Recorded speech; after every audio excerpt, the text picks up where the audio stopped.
Yeah, Sheriff Carmine Marcino was just behind us actually moments ago. I asked him some more questions. He was able to tell us that the Lee County Sheriff's Office, they've made 606 rescues.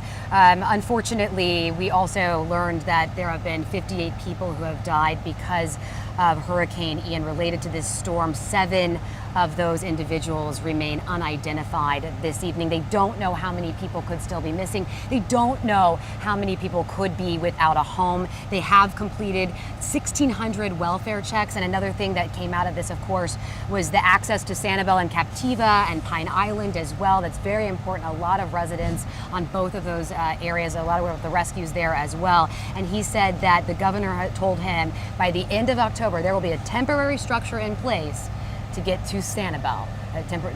The causeway obviously washed out. We saw the collapse right there. But by then, he also talked about Fort Myers Beach, which is just over the bridge, referring to that as ground zero. And Dave, we have seen actually how rapidly some of this cleanup has happened as well. And he pointed that out too. Let's talk first though about the scene here. Where we are right behind us here is a 4-unit Airbnb. This is what's left out here in this very common scene around here. The president got a first-hand look at this today, both by the air and by the ground. Here's Jen Titus. She is in Fort Myers today with the very latest.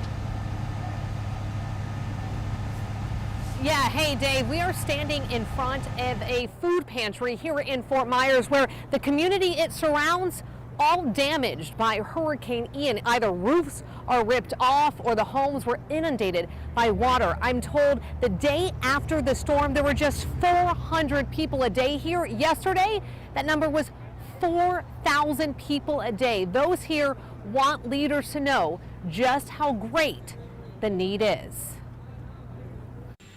President Joe Biden landing in Fort Myers Wednesday to assess the damage left behind by Hurricane Ian. He says he and Governor DeSantis have employed all available options for those looking for help.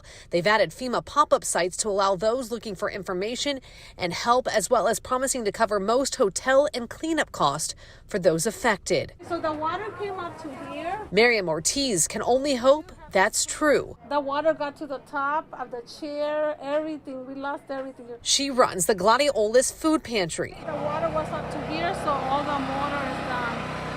It's gone. We don't have a van. That's the only van we had to do all the pickups. She says not only did they lose everything, so did the community they've spent a decade supporting. And you know what? The need is going to be here not for a month or two, maybe a year or two. We don't know. I know we're never going to go back to normal here. She says while donations have come piling in, there's a lot of people that are volunteering right now that they lost everything. It's going to take a village to rebuild what's been lost.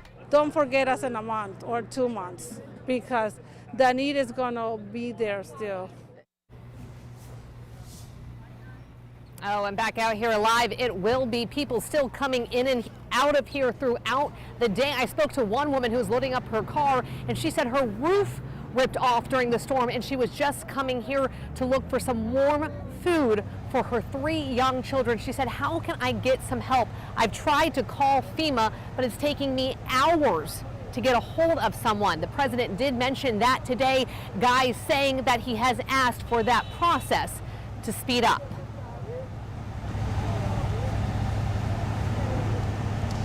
Well, no doubt the president got an eyeful today. The governor also visited this area today. He says road repairs to one of the barrier islands, and that includes Pine Island here, is ahead of schedule. We do want to take a current look at the impact of Ian by the numbers. I updated you at the top of the number of individuals we know passed away in Lee County, but the Florida Medical Examiner's Office has confirmed 72 people have died in connection to Hurricane Ian. Yeah, so far the Florida Department of Emergency Management says 9,000 meals have been distributed across the state following the storm.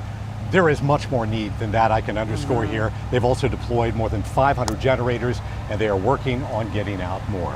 There's so many people really working around the clock, nonstop, from law enforcement to rescue crews, first responders, and volunteers. It is incredible to see, and we know that there are individuals who are going to have nowhere to go after this, and right now, the only place that they have is a shelter.